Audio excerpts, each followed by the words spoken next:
And I got into the program, and I was the only Latino student in this program in a Mexican-American neighborhood. So I struggled with identity. Like, struggle is an understatement. I struggled with identity my whole life. This is me at homecoming. That's me. Yeah, I had big hair. And this is my friend Anna Lopez, and we were best friends in high school.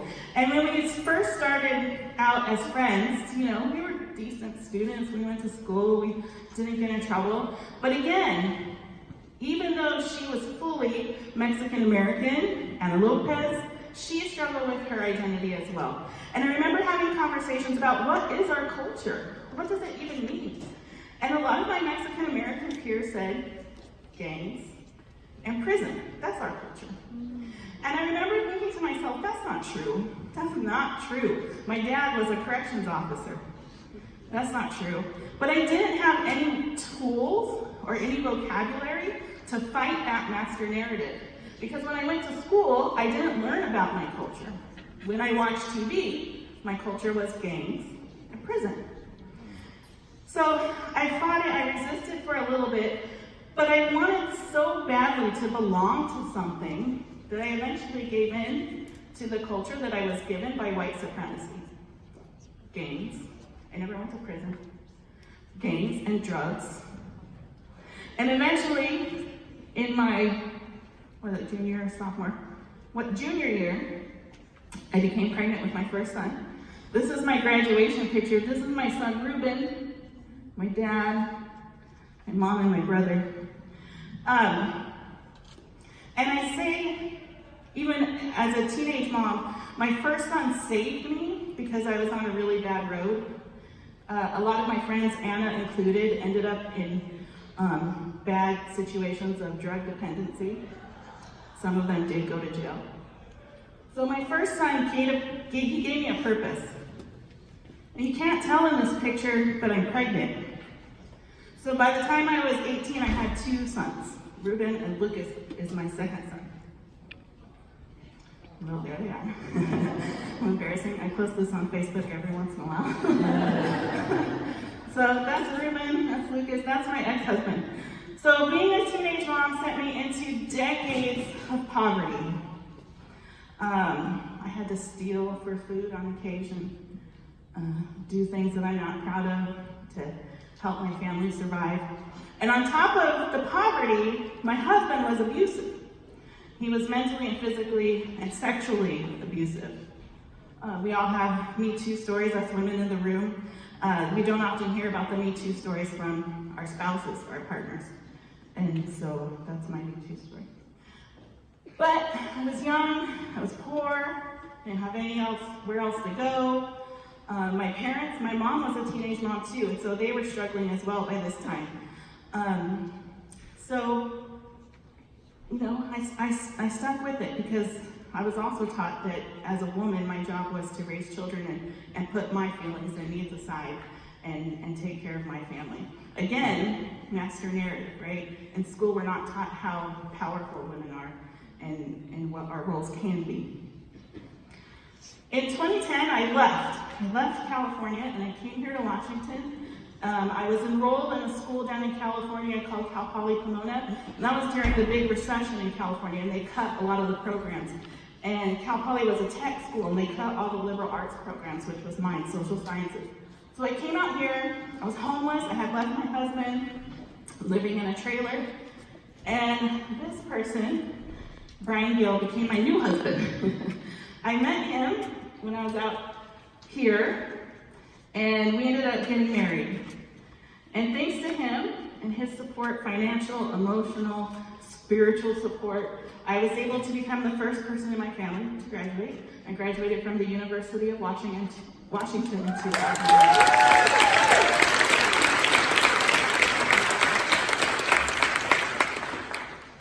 So I always wanted to be a teacher, even when I was a kid. I would play teacher with my brothers and they hated me because I was a really strict teacher. And so in 2013, I got my master's degree in teaching, and I got my first job teaching the federal way. And the cool part about this this is, I was a temporary teacher. It was like a modified contract, I forget what they call it. But there was a teacher who took a year-long maternity leave, and so I was filling in for her for the year. Nobody really watched me because they knew I wasn't going to be there for very long. And so I taught ethnic studies in 7th grade history. They also gave me like one section of ELA, and I taught ethnic studies history in that ELA class too. I always knew that that was what I was going to teach because of my own experience and not seeing myself reflected, not just in the teaching workforce. I never had a teacher of color until I got to community college in California. But also my experience and my culture not being reflected in the curriculum. And I also realized that if I would have understood why my grandfather chose to assimilate, my situation would have been different. And so my teaching philosophy is one, it's our responsibility to teach this to our students, and it's their right to know it. And so that's the kind of philosophy I took into the classroom. And my belief was solidified when I taught a lesson on Black history of resistance and liberation. And I was teaching about Black leaders prior to Dr. King, people like Frederick Douglass, people like Ida B. Wells and Marcus Garvey. And a Black student said, "You mean there were leaders before Dr. King?" Yeah. And so I was angry about that, but working through it. In 2014, I got my dream job right over here at Denny International Middle School. I taught there for about 5 years. I did my student teaching here at Chief Sealth, and I just love this community, the diverse community here at Chief Sealth and Denny. Oh my gosh, I can't tell you how happy I was to have a job at Denny. And for 5 years, Denny was my home, and I'm getting all teary because I miss my kids so much. Fortunately, my daughter still attends Denny, and so when I go there for meetings and whatnot, I get hugs from the kids, so that's nice. And so once I settled into Denny, I started to get involved with the racial equity team, and I was part of cohort 2. And I got involved in the Black Lives Matter at School movement through the work with SCA and the Center for Race and Equity. Now when I talk about the who, and I could stand up here all day and talk about people in this room, and some people who aren't here. Unfortunately, they only gave me 30 minutes. But I want to talk about the individuals again. So it's the individual. The first individual was my grandfather. Now I'm going to talk about individuals that impacted me and pushed me and lifted me to this position. This picture was taken in 2016 in Washington, D.C. It's me, Kate Eads, Rico Dabney, Michael Tamayo. That's Marquita, you can't tell. Marquita recruited me to be part of a new project that she had been hired to handle in SEA. And we went to this conference at Montgomery County Education Association, it's actually in Maryland. And this is where the Center for Race and Equity was born. This is where we came up with our mission statement. This is where we talked about what it was going to be called. And I'm proud to have been part of that foundational work for the Center for Race and Equity. Thank you, Tracy. Yeah. Now, we were on the subway. I remember we were in these meetings all day long. And then we got on the subway one night, because I had never been to Washington, D.C. I was the only person that had never been there. So me, Marquita, it was all of us, wasn't it? Kate, Reiko, Michael. We were all walking around Washington, D.C. at like 1 o'clock in the morning, going to the monuments to check them out. That was really fun. But we were on the subway, and Marquita and I were having a conversation. And this is a quote that changed my life. It's Marquita. She found that randomly. She said, "How do we get more teachers to teach like you?" And that was it. That was it for me. That became my year of yeses. So I really have Marquita to thank for pushing me and encouraging me to do the work that I do. So,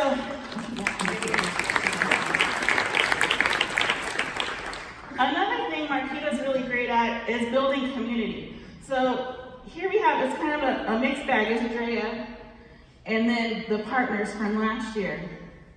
So there's Deborah and Faiza, and then me, Alma, Saraswati, Consti, Maria, Jennifer, oh gosh, you guys, I told you I'm gonna make mistakes, Sarah, and Marquita. So what I love about this is Center for Race and Equity has kind of become a safe haven for educators of color in our district, especially women of color. If you look around at the people in the room who are leading the work, it's almost 100% women of color. Almost 100, yes, clap for that. And we do the work not because it's our job to fix it, but because we have the answers, right? But it's hard work. It's emotionally exhausting. And if it wasn't for Marquita and the Center for Race and Equity and these beautiful women up here, I would not be able to sustain this work. And so I want to thank them.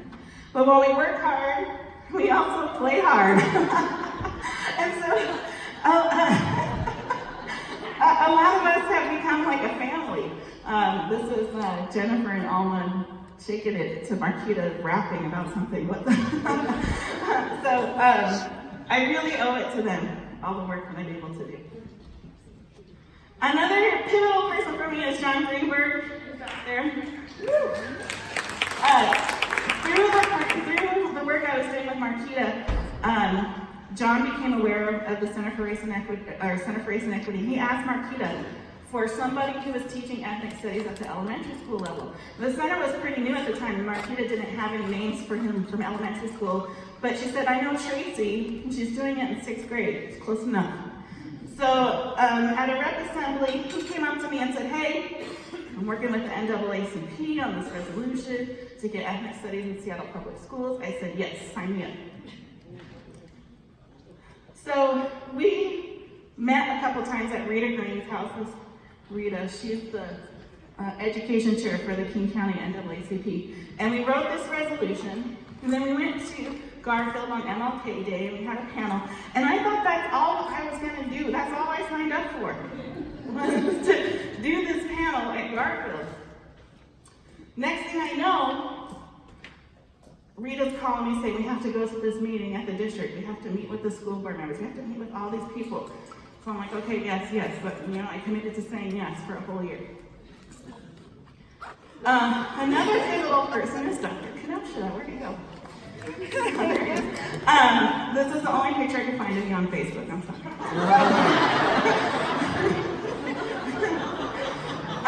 He was our ally within the district office. So actually, the first person that contacted us was School Board Director Richard Burke. And he brought us in. He gave us the foot in the door. But it's really been Dr. Kenosha who's helped us skyrocket the way that we have. And he's been a huge supporter of the work of ethnic studies. And if it wasn't for him, the one person saying yes and opening the door, I don't think we would be here. Yes. So I want to talk about some other individuals who sustained this work. Not just me, I mean, they sustain me spiritually, but they also physically sustain the work of ethnic studies. This is Alma Alonso. Yeah. And they're saying big things come in small packages. That's Alma. Alma is a badass, you all. And she doesn't even know it. She doesn't even know it, right? But every time she gets up and speaks, I'm floored by her understanding of racial equity and justice. This is Jennifer Charlton, right there. She teaches at Nathan Hale, which is white, y'all's white. And she's a woman of color, she's a Latina, and her and I share a lot of our issues with identity. And this is Alma and Jennifer doing a workshop at the Northwest Teaching for Social Justice down in Portland last October, and it was amazing. Bruce Jackson, he's way back there in the back. He's a special ed instructional assistant at Aki Kurosi. And what I love about Bruce, when he and I first met, we butt heads so hard. We would argue so much because I wanted to say white supremacy all the time. And he was like, you're gonna offend people when you do that.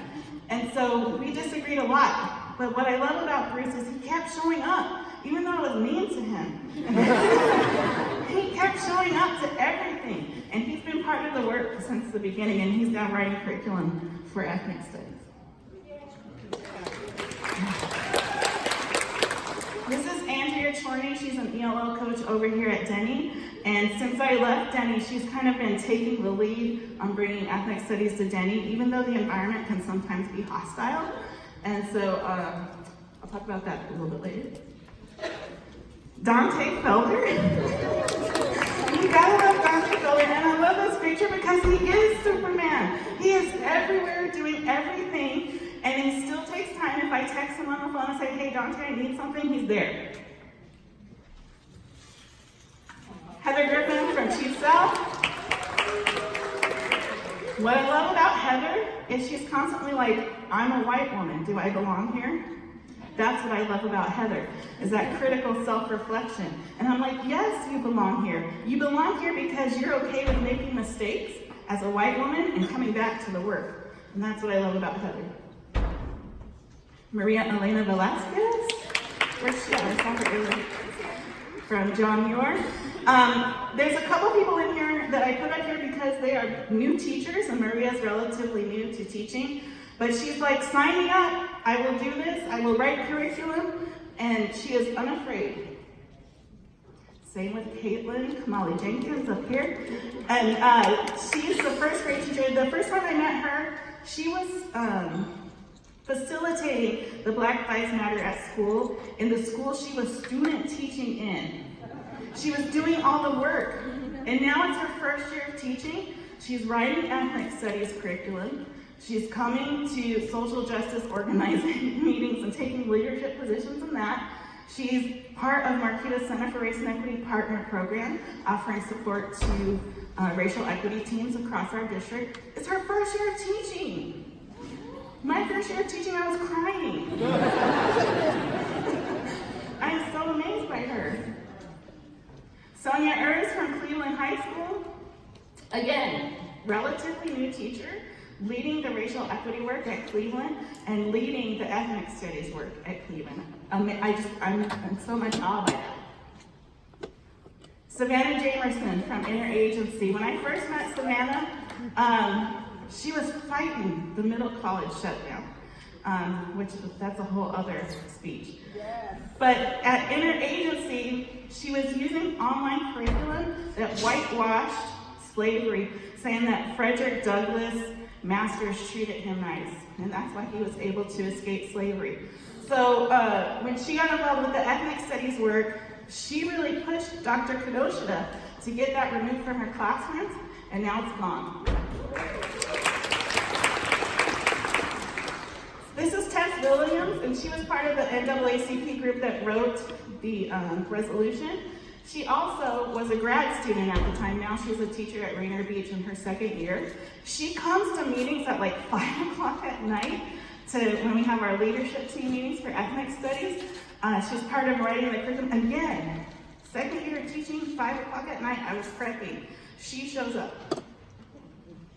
And then Deshaun Jackson from John Muir, he's a parent support worker, family support worker. Deshaun is the catalyst for the Black Lives Matter at School Week. It's because of the event that he organized where the teachers were wearing the Black Lives Matter shirts that got threatened by a white supremacist. They were threatened with bombs. But he did it anyways. He did it anyways, and he organized for support in the community. And so he's a hero to me.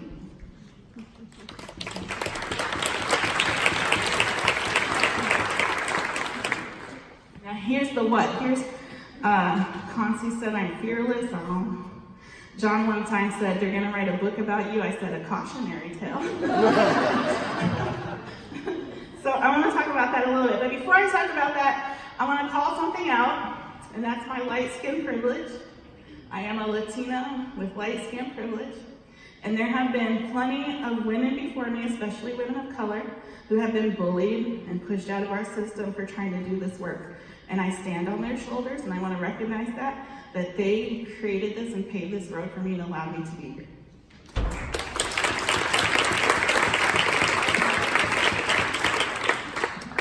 So after I started doing this work and talking with John and having speeches at the SCA Rep Assembly, I started thinking, Like, there's all kinds of crap going on in this district, right? Yeah, we're doing great work, like Superintendent Juneau said, but we're doing great work for white students. And so I started seeing stories like this, principals who were openly, actively discriminating against students in schools. They're not getting fired.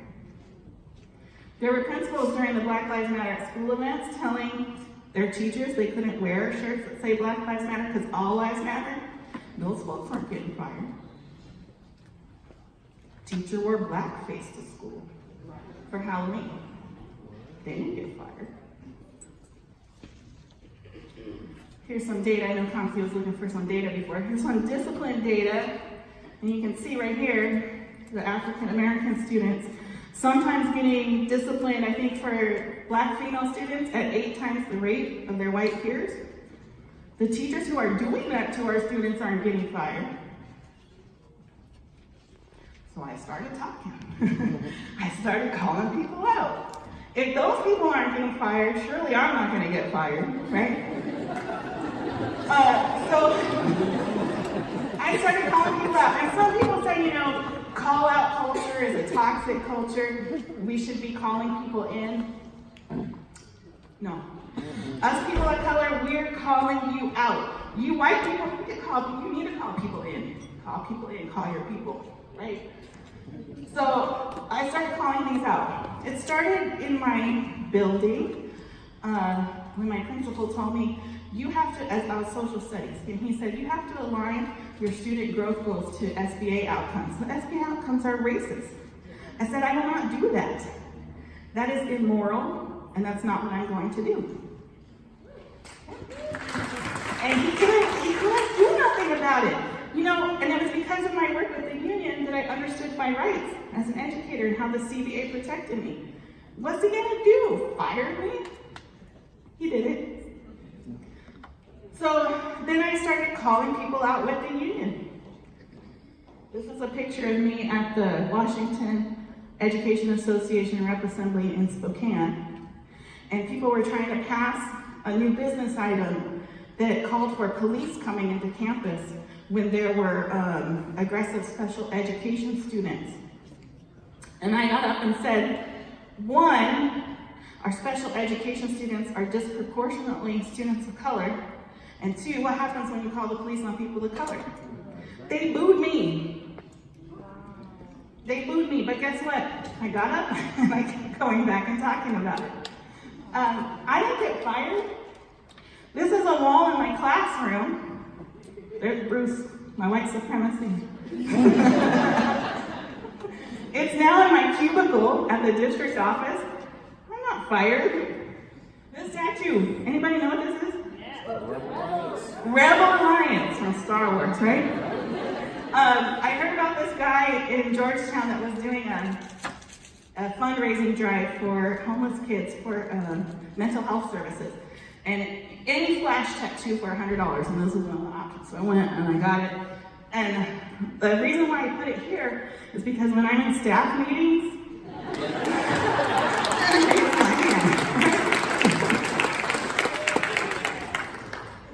I didn't get fired.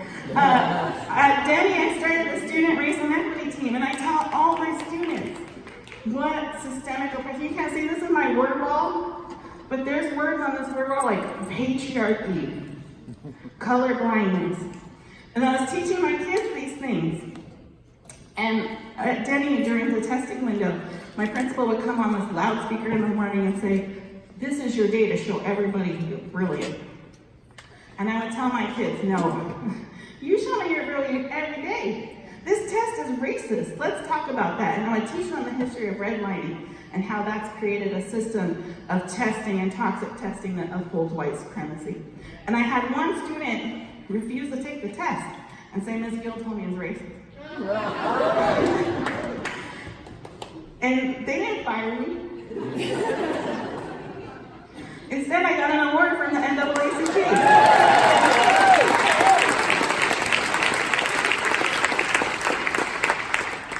John did too, and so did Tess. I couldn't find a picture the next thing I want to talk about. So, in working with the NAACP, sometimes I was in closed door meetings with district administrators, people like Concy and Keisha and Kyle. And I picked this because this is Ana Maria de la Fuente right there, and she looks angry. And so I picked that picture to represent me. I've been in meetings with district administrators where I'm literally screaming at them, yelling, threatening to walk out. There are amazing district leaders, and I don't want to take away from what they're doing, but there are a lot of people who just don't understand racial equity. They just don't understand it. And so, that's just my nature. That's just who I am. When somebody says something I disagree with, I'm going to call them out, period, end of story. I didn't get fired. They named me Teacher of the Year.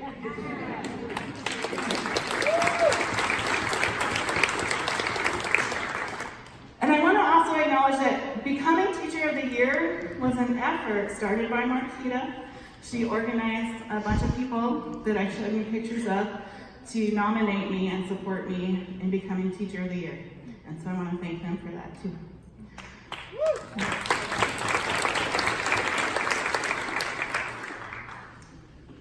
So, not only did they make me Teacher of the Year, they gave me a promotion. And now I am the Ethnic Studies Program Manager, and I'm at the district level, and I have access to systemic change. So, as Concy and Kyle were talking about, it's a group of us, a group of individuals working on changing the system, and these are my people. This is when I was recognized for Teacher of the Year. So this is Jeff Treisman, librarian at Denny. There's UT, Dr. Gonzalo Guzman, who's one of our partners from the University of Washington. Keisha, Conti, Kyle, Marquita, me. This is my child, who sometimes sits through meetings and is bored to death. And then Alma Alonso. And I love them, they're my family. And so at the district level, at the systemic level, I get to create change that otherwise probably would not have happened because nobody was there to say, hey. So one thing I did, how many of you know about Macklemore and Michael Bennett buying books for all the secondary teachers? Well, elementary school teachers were like, what am I lost? And ethnic studies is K through 12, Black Lives Matter, and K through 12 in Seattle Public Schools. And I can stand up here and say that in front of you all, where 2 years ago, people at the district weren't even allowed to wear Black Lives Matter shirts to school or to the district office. And this is a book, I purchased books for every elementary school and K through 8 school for their library.